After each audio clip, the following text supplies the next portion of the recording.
Bismillahirrahmanirrahim. Assalamualaikum warahmatullahi wabarakatuh. Yang saya hormati Azimi, dosen pengampu mata kuliah Administrasi dan Supervisi Pendidikan, Bapak Fikri Farihin MPDI. Di sini saya Fuad Amin akan menjelaskan tentang pengertian motivasi menurut Dr. Haji Engkoswara. Baiklah, bismillahirrahmanirrahim. Apa itu motivasi? Di sini pengertian motivasi dan motif ataupun kata motivasi berasal dari bahasa Latin mover yang berarti bergerak. Jadi motivasi di sini adalah bergerak. Apa itu yang dimaksud dengan bergerak? Yaitu sebagai bergerak untuk maju. Jadi motivasi itu untuk menggerakkan sesuatu ataupun seseorang untuk maju, lebih maju dari sebelumnya.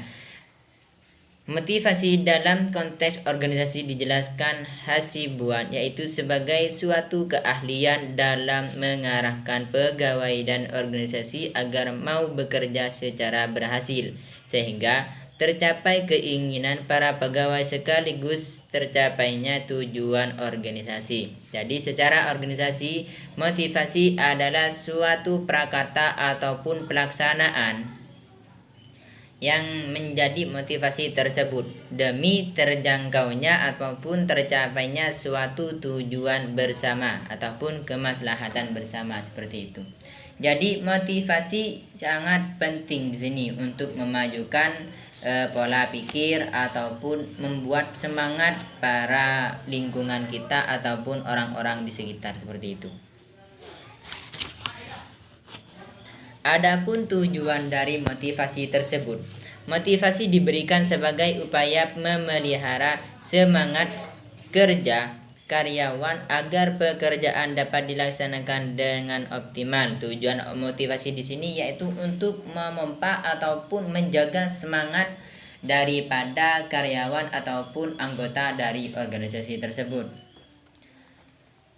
Dalam organisasi terdapat juga prinsip-prinsip motivasi. Prinsip kompetitif, yaitu kompetisi. Yang pertama, prinsip kompetisi adalah sebuah upaya yang memberikan kesempatan kepada setiap orang memperlihatkan seluruh kemampuannya dengan difasilitasi secara sehat dan benar. Jadi, di sini kompetisi adalah suatu upaya untuk memotivasi seseorang itu dengan kelengkapan ataupun sebagainya, sehingga dia itu semangat dengan adanya perlengkapan tersebut. Adapun juga dengan kompetisi diharapkan dapat memberikan stimulan terhadap orang untuk memperlihatkan dan mengeluarkan seluruh potensi yang dimilikinya, seperti itu. Adapun prinsip yang kedua yaitu prinsip pemacu. Nah, dalam motivasi, pemacu itu sangat penting. Apa itu pemacu? Pemacu merupakan upaya dalam memberikan sebuah dorongan yang berupa tindakan positif sehingga pihak yang diberikan motivasi menyegerakan melakukan tindakan tersebut. Jadi dipacu, harus pacuannya itu berupa-rupa, seperti itu. Yang ketiga prinsipnya yaitu prinsip ganjaran dan hukuman. Motivasi ganjaran dan hukuman di sini yaitu prinsip yang membangun. Ganjaran dan hukuman biasanya dilakukan kepada anak-anak dengan tujuan supaya anak termotivasi untuk belajar.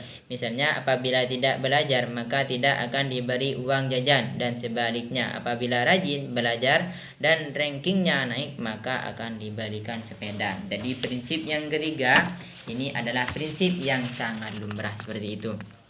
Prinsip yang sering terjadi pada dunia pesantren. Misalnya ada anak melanggar ataupun kurang sportif dalam hadiran, kita sanksi, seperti itu. Misalkan ada yang rajin sebagai santri tauladan, kita kasih juara ataupun penghargaan, seperti itu. Jadi dirinya itu merasa termotivasi. Adapun keempat yaitu kejelasan dan kedekatan tujuan. Prinsip kejelasan dan kedekatan ini dimaksudkan bahwa apabila suatu pekerjaan sudah jelas dipahami, maka akan memberikan dorongan tersendiri bagi orang yang mengerjakan tersebut. Yang kelima yaitu pemahaman hasil. Pemahaman hasil merupakan suatu pengetahuan atau pengertian dari seseorang dalam memahami hasil kerja yang akan diperoleh nanti. Jadi apabila seseorang itu biasanya sudah paham, biasanya semakin semangat. Apabila hasilnya yang diperoleh sudah dapat diprediksi dan dipahami, maka dapat memberikan motivasi pada seorang untuk lebih giat lagi. Nah, di sini benar kan? Yang keenam yaitu pengembangan minat. Di sini juga motivasi itu biasanya tersalur terhadap minat seperti itu. Prinsip pengembangan minat merupakan prinsip yang benar-benar menyesuaikan dengan kondisi yang diberi motivasi tersebut. Adapun yang ketujuh yaitu lingkungan yang kognitif. Apa itu lingkungan kognitif? Yaitu kondisi yang dapat memberikan motivasi bagi seseorang untuk bekerja. Misalnya ada di sini yaitu adanya ventilasi yang cukup di ruangan dengan menyamankan suasana kerja. Misalkan ada komputer seperti ini, ada laptop, ada pulpen seperti itu. Kalau mengerjakan tugas motivasinya sudah lengkap, berarti sudah siap mengerjakan tugas, semakin semangat seperti itu hanya. Yang 8 yaitu keteladanan. Di sini dalam prinsip motivasi ada juga yang namanya keteladanan. Apa keteladanan? Yaitu merupakan bentuk motivasi yang datang dari luar secara tidak langsung, karena prinsip ini merupakan figur dan seseorang seperti dari atasan atau pemimpin. Jadi keteladanan itu terdapat dari pemimpinnya, jadi dari gurunya seperti itu. Misalnya seorang santri itu meneladani kiainya ataupun ustaznya ataupun pengurusnya yang rajin seperti itu. Jadi anak-anak itu bisa termotivasi. Adapun jenis dan teori motivasi yaitu satu jenis motivasi A. Motivasi intrinsik. Motivasi intrinsik adalah keinginan bertindak yang disebabkan adanya faktor mendorong dari dalam individu. Penelitian The Camp seperti itu. B yaitu motivasi ekstrinsik. Motivasi intrinsik adalah materi yang keberadaannya disebabkan karena pengaruh rangsangan dari luar. Seperti itu. Jadi motivasi itu ada rangsangan dari dalam, ada juga rangsangan dari luar seperti itu. Jadi pada intinya faktor-faktor motivasi. Di sini ada juga faktor ya guys. Faktor yang dari motivasi. Apa saja faktornya? Yaitu faktor-faktor yang ada dalam motivasi dijelaskan Zuckerman pada tahun 1977, yaitu sebagai berikut. 1. Kebutuhan manusia.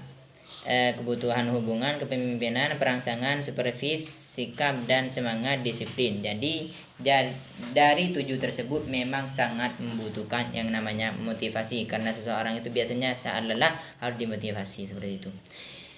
Di sini juga ada teknik-teknik motivasi. Yang terakhir, motivasi itu ada tekniknya. Motivasi jelas diperlukan untuk memelihara semangat dan bahkan meningkatkan semangat kerja pegawai sehingga organisasi dapat mencapai suatu tujuan secara produktif. Berdasarkan kajian terhadap hasil penelitian para ahli tentang motivasi, dipelajari beberapa aktivitas dalam menjadikan teknik motivasi perbaikannya dalam meningkatkan perilaku hubungan insani, yaitu